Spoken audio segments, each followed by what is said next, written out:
Je vais faire la petite piqûre, hein.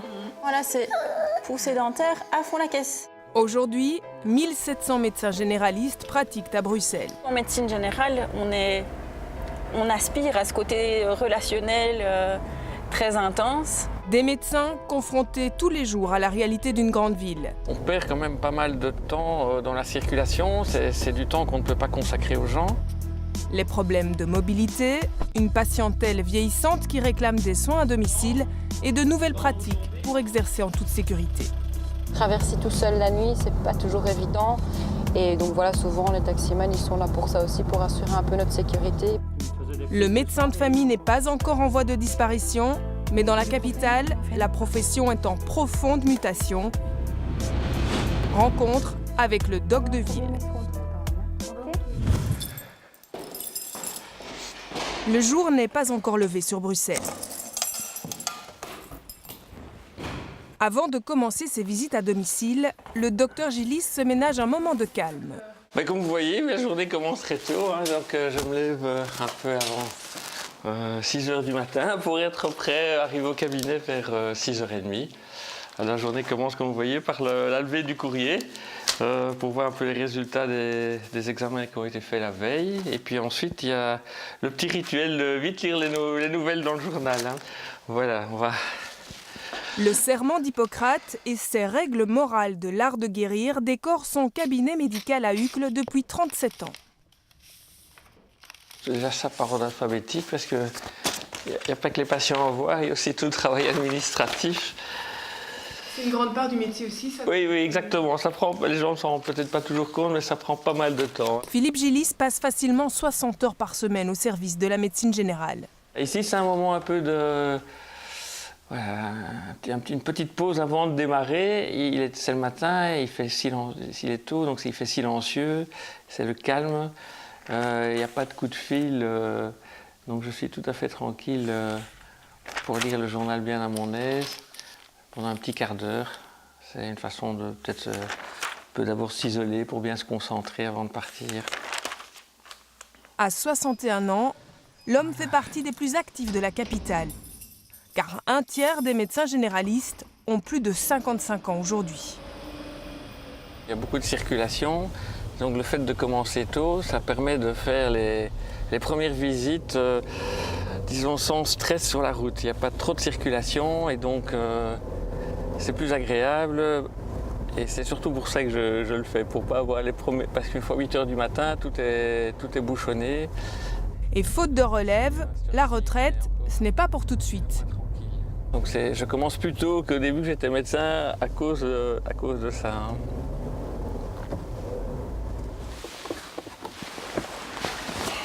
Ça, c'est mon deuxième bureau. Vous voyez, dans le coffre, il y a encore de quoi faire des prises de sang et du matériel que je ne transporte pas, plus tous mes papiers dans la voiture. Pour notre médecin, les visites à domicile sont indissociables du généraliste. C'est important de les garder parce que c'est en contact avec les patients. On va chez eux, on voit un petit peu comment ils sont, on apprend des choses qu'on n'apprend pas quand ils viennent en consultation. Et puis aussi, avec la population vieillie et beaucoup de personnes âgées, pour elles, c'est tout un problème. C'est difficile de se rendre au cabinet. Vous verrez, quand on va dans les maisons de repos, c'est très compliqué. Donc je pense que c'est un service qu'on rend à la population fragilisée, je vais dire, d'aller au domicile des patients.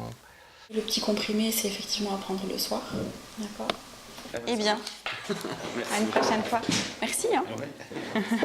À l'autre bout de la ville, Au revoir. cabinet du docteur Desbonnets. Est-ce que la nuit de dimanche à lundi, ça s'était bien passé? C'est la nuit de samedi à dimanche, oui, il a eu difficile. C'est ça, Ouais, il a d'accord. mal dormi. Parce que son nez était fort encombré? Non, il gémissait. Il gémissait. Cette jeune maman de 33 ans exerce la médecine générale depuis 6 ans déjà. Il n'a pas chauffé, ouais. Son credo, soigner l'individu dans sa globalité. Et oui, du plus petit au plus grand, des familles entières. C'est pour ça qu'on aime bien appeler la médecine générale la médecine de famille. Et c'est un lien qu'on crée voilà, depuis la petite enfance et c'est un plaisir. Quand ils sont malades, un peu moins, mais c'est quand même un plaisir. À Bruxelles, c'est une autre réalité. La médecine générale se féminise. Ah oui, effectivement, là, c'est poussée dentaire à fond la caisse.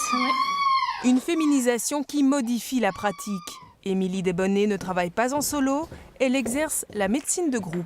Pour l'instant, on a 4 cabinets. On est 4 associés, on travaille avec 2 assistantes aussi. Et donc on a des travaux qui sont prévus pour agrandir encore. Mais voilà, on a 2 secrétariats aussi, donc c'est un plaisir de travailler tous ensemble dans ces locaux. Cette nouvelle génération de médecins aspire à une autre façon de travailler. Vous allez où, la docteure? Alors là, on va faire une visite à domicile, un peu en urgence, qui est un peu plus loin que celle qu'on fait d'habitude. Donc on ne prend pas le vélo cette fois-ci, on va en voiture. On essaye quand même de limiter le nombre de visites à vraiment des situations où les gens ne peuvent pas se déplacer parce qu'à Bruxelles, c'est vraiment la galère. Donc c'est exceptionnel ce que vous faites. C'est pas exceptionnel, mais je dirais que nous, on a pour l'instant un profil de patientèle assez jeune, avec des jeunes familles qui se déplacent facilement et pour quelques personnes qui ne savent pas se déplacer, soit elles sont vraiment toutes proches de notre cabinet et on peut faire la visite à pied et on sait qu'on peut passer un maximum de temps avec eux. Parce que les visites où on est en déplacement 1h30 pour un quart d'heure avec le patient, ça c'est vraiment pas possible à gérer et pas avec la manière dont on travaille. Voilà. Suivez-moi. Hop, par ici, c'est juste là la première à gauche. Angélique Konings reçoit sa dernière patiente de la journée. Pas encore diplômée, l'assistant médecin termine sa 2e année de stage en pratiquant entre autres au poste médical de garde Athéna dans le centre-ville. Pour le moment, c'est calme. J'ai quand même déjà eu 10 patients depuis 4 heures. Donc, souvent, ils viennent par vague. Donc, à 4 heures, je crois que j'ai eu 5 patients. Puis, j'ai eu une demi-heure de pause. J'en profite pour avancer un petit peu dans mon mémoire. Je chipote, je réponds à mes mails, je vois un petit peu qui, comment, quoi. Et là, pour le moment, ça fait un quart d'heure que j'ai personne. Donc, j'attends, je surveille. Et comme la soirée est calme, la jeune femme rejoint ses confrères dans la salle de repos. Et la semaine, ça va. Mais là, pour le moment, je fais des gardes. J'en fais pas mal tous les week-ends. Comme tous les assistants, elle doit prester des heures de garde. On a 120 heures de garde obligatoire. Donc, on travaille sous l'ordre de notre maître de stage qui reste disponible si jamais on a un souci. Donc, on peut l'appeler même à 3 heures du matin. Il est aussi de garde si jamais on ne sait pas trop quoi faire. Et donc, ça fait partie de notre cursus et de notre apprentissage pour savoir un petit peu comment ça fonctionne en dehors de juste le cabinet et les visites à domicile qu'on fait d'habitude. Certains terminent leur garde fixe, d'autres s'apprêtent à enchaîner une garde mobile. En première ligne, le médecin généraliste est le garant de la continuité des soins. Je vais te laisser encoder un peu. Et notre assistante a de l'énergie à revendre. Elle s'apprête à enchaîner 2 gardes. Donc, je clôture la garde fixe et maintenant, je vais m'inscrire pour la garde mobile. Et là, je suis partie jusqu'à 8 h demain matin. Donc, on verra bien. Ordinateur personnel, GPS et des draps, le matériel indispensable pour assurer ses consultations cette nuit. Pour dormir un petit peu. Donc là, je vais faire mon lit. J'ai pris un peu plus de courage de le faire maintenant qu'à 3-4 heures du matin. Je risque de ne pas pouvoir le faire. Originaire d'Anvers, Angélique a choisi Bruxelles pour apprendre le métier. Dans sa famille, tout le monde travaille dans le domaine maritime. Sa vocation a pourtant une origine familiale. C'est surtout pour ma grand-mère que j'ai fait ça. J'ai l'impression de réaliser un rêve qu'elle n'a pas pu se réaliser.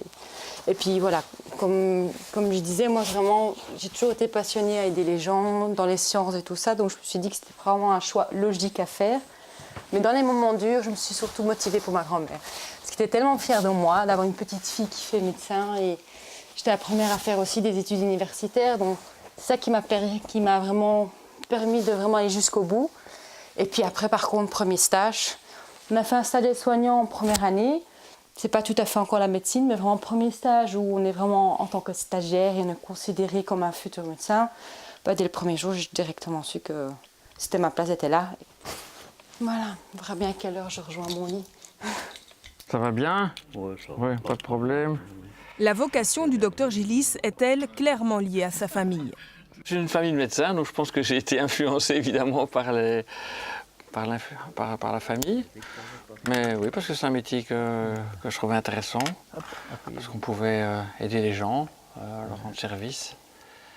Et puis déjà, quand j'étais petit, je faisais des visites avec mon grand-père qui était médecin généraliste. Et moi, même si j'ai des souvenirs de ça, et j'aimais bien. Ça me rendre au domicile des patients. Et je ne regrette pas ce choix, pas du tout. Or, la charge de travail du généraliste est compliquée par l'évolution démographique de la population. Est-ce que vous avez déjà le vaccin pour la grippe? Non, on va les commander. À Bruxelles, plus de 60% des contacts se font à domicile pour les patients de plus de 75 ans. Et le plus souvent, le domicile, c'est la maison de repos. Je vais voir 2 patients et puis finalement il y avait ce 3e patient là qui m'a demandé de voir aussi. Voilà. Mais donc en général je viens ici presque tous les matins et je vois 2-3 patients. Comme ça me permet de rester au contact aussi avec les infirmières, de venir régulièrement. Bonjour! Pour éviter le surmenage, le médecin s'arrête volontiers à son club de tennis. Ce matin, il prend juste un café. Tu peux le déballer? Oh mais ça va, c'est propre. S'il reconnaît volontiers pratiquer une médecine d'un autre âge, le docteur Gillis ne changerait cela pour rien au monde. Je fais encore la médecine, comme on vous dit, de papa, comme vous dites, exactement. Peut-être une espèce en voie de disparition, mais disons que, voilà, puisque je vous ai parlé tout à l'heure de mon grand-père, je pense que, bon, évidemment, je ne suis pas le même, la période n'est pas la même, mais grosso modo, il y a encore pas mal de similitudes. Hein. Maintenant, voilà, il faut s'adapter à son temps. Je pense que les jeunes médecins généralistes, pour des raisons qui sont tout à fait valables aussi, ne sont peut-être plus tentés par ce genre de médecine-là.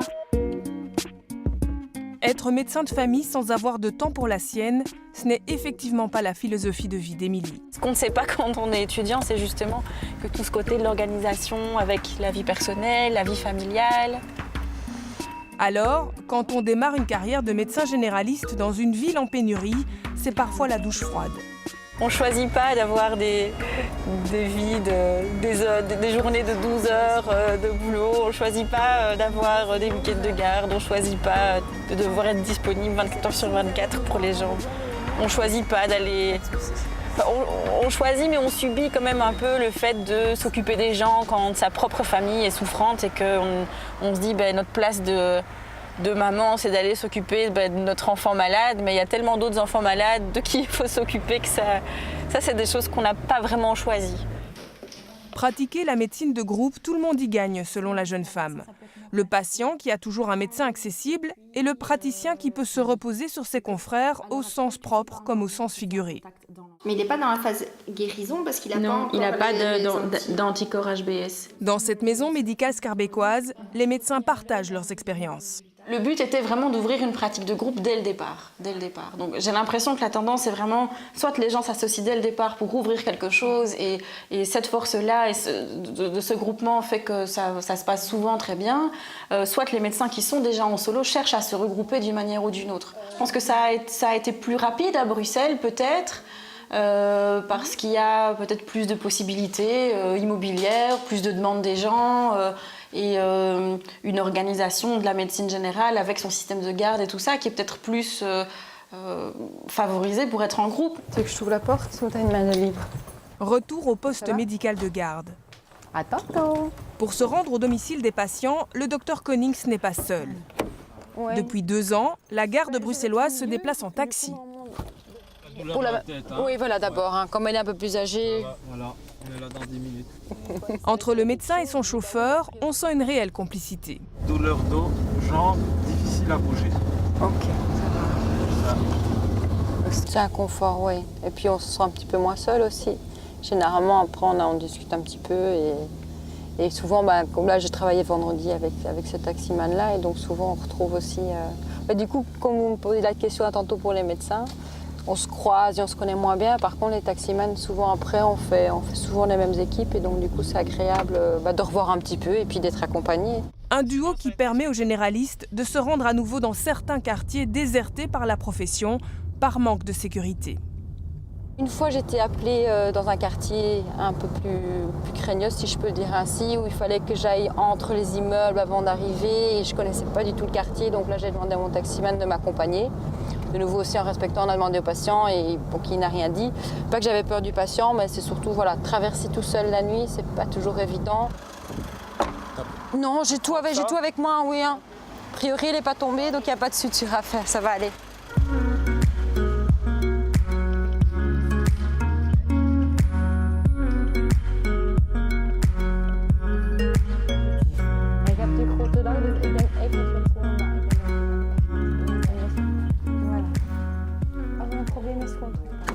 c'est pas fini? Non, hein, il y a encore 2 visites qui m'attendent, et puis on verra bien qu'est-ce qui se rajoute après. Hein. Donc là, hop, directement vers la prochaine visite. Dos, jambes, difficile à bouger. Ouais, voilà, je mettrai d'abord lui pour être sûr. Connecté à la 4G, le docteur Konings accède directement au dossier du patient qu'il visite. Les rapports de consultation sont envoyés automatiquement au médecin traitant. Souvent, on peut s'attendre à ce que la nuit, ce soit vraiment une urgence, si je peux le dire comme ça. Mais ils ne sont pas forcément différents. Donc souvent, on a peut-être plus facilement des maisons de repos, des gens vraiment qui ne sont pas bien pour nous déranger la nuit. Mais bon, j'ai déjà eu des demandes aussi qui ne sont pas forcément justifiées. Mais souvent, les gens ont surtout besoin d'être rassurés. Et que ce soit nuit ou jour, c'est un service public qui est là. Et donc, les gens en profitent pour avoir la réponse directement et l'aide. En fonction, généralement, il vaut mieux appeler pour rien que éviter d'appeler et puis finalement avoir quelque chose de grave et qu'on arrive trop tard. Retour sur la route du docteur Gillis. J'adapte la tournée à la circulation. Donc, vous voyez, dans l'autre sens, ici, c'est bloqué. C'est l'heure de pointe, le stress commence à monter. Ça stresse quand même, ça fatigue. Donc, on arrive. Enfin, moi, personnellement, en fin d'une journée, j'arrive plus avec la même tranquillité parce que ça puise de l'énergie hein, de cette conduite. Comme vous dites, il faut faire attention à tout. Donc, on perd une partie de sa concentration ici sur la route. Et ça, avant, on avait beaucoup moins, évidemment. Hein. Ça a fort changé. Ce qui a changé aussi, la facilité à trouver des places de parking. Je vous avais parlé une fois du genre de petits mots qu'on reçoit quand on se gare mal, vous voyez. Ça, attendez, quels sont les résultats? Donc un jour, j'étais appelé en urgence chez un patient. Je me suis garé effectivement pas à un endroit tout à fait adéquat, mais honnêtement, je ne gênais absolument pas. La circulation, j'avais mis une petite plaque médecin visite urgent, enfin une grande plaque jaune et bleue, je peux vous la montrer. Et voilà ce que vous avez comme remarque quand vous revenez, et donc c'est un peu frustrant. Derrière l'anecdote, un vrai problème de santé publique. J'ai été appelé chez un patient hémophile pour lui faire là en urgence une injection. C'était avenue Bruckmann, donc un peu plus loin que chez moi, une avenue très large. Et il n'y avait vraiment pas moyen de garer. Donc je me suis garé en double fil chez lui en mettant la plaque avec mon numéro de GSM. Et alors pendant que j'étais occupé de faire l'injection, les policiers m'ont téléphoné en docteur, vous êtes mal garé. Je dis oui je sais, j'en ai encore pour quelques minutes, je fais une injection en urgence à un patient. Dans quelques minutes je dégage la voiture. Quand je suis revenu, ils étaient partis, ils m'avaient dressé un procès-verbal. Une réalité bruxelloise qui oblige les médecins généralistes à écourter certaines visites. Prendre du temps auprès du patient, c'est malheureusement de plus en plus rare. Je garde toujours le même poids. Ben voilà, c'est grâce aux médicaments. Hein. Mais je fais attention un peu. Très bien, c'est très important de pouvoir prendre du temps avec les gens et malheureusement on n'a pas toujours le temps. Ici, heureusement, la matinée s'est bien présentée, on a le temps de consacrer à cette patiente-ci. Mais c'est vrai que d'abord, il y a moins de médecins qu'avant et puis surtout les problèmes de circulation font que ça devient parfois un luxe. Un luxe que le docteur Desbonnets réserve aussi à sa famille. Cet après-midi, elle a congé, enfin presque. Quand on termine à 17h, on se dit « Ah, aujourd'hui, on finit tôt ». Voilà, ça c'est le décalage entre certains métiers. On commence tôt, on finit tard. On est content quand on voit encore le soleil en sortant du cabinet. Avant d'aller chercher sa fille à la crèche, le médecin va saluer quelques patients. On a une autre danseuse avec nous en fait. Pour Émilie Desbonnets, consacrer du temps aux siens n'est pas incompatible avec qualité des soins. Je ne sais pas si c'est une question vraiment de génération. Je pense que c'est aussi une question de personnalité, de ce qu'on aime faire dans notre métier. Alors à Bruxelles, on a la chance d'avoir beaucoup de spécialistes, des structures hospitalières toutes proches, donc on peut facilement passer le relais. Mais on peut aussi aller très fort au bout des choses. Et voilà, nous on fait de la petite chirurgie, on fait de la pédiatrie comme vous l'avez vu. Il y a tout un aspect aussi plus de médecine des seniors, de gériatrie. Dans le taxi du docteur Konings, le GPS relié au call center de la garde s'est calmé. Il est 4h du matin, notre équipe peut rentrer au poste médical. Ouais, on va se coucher un petit peu, on va profiter de ce petit moment de calme. Puis j'espère que ce sera pour au moins une petite demi-heure, une heure. Puis sinon après, on est là pour surveiller Bruxelles, s'occuper des gens malades. Donc on verra bien au prochain appel. Un repos bien mérité pour l'assistante qui vient d'enchaîner 16 heures de garde. Son diplôme en main, la jeune femme a déjà une place assurée aux urgences de Charleroi. Le docteur Gillis, lui, a décidé de lever le pied. Grand-père pour la première fois, le médecin va consacrer au moins un jour par semaine à son petit-fils. Quant au docteur Desbonnets, elle s'apprête à accueillir de nouveaux collègues au sein de la maison médicale. tout en se promettant de voir grandir son enfant.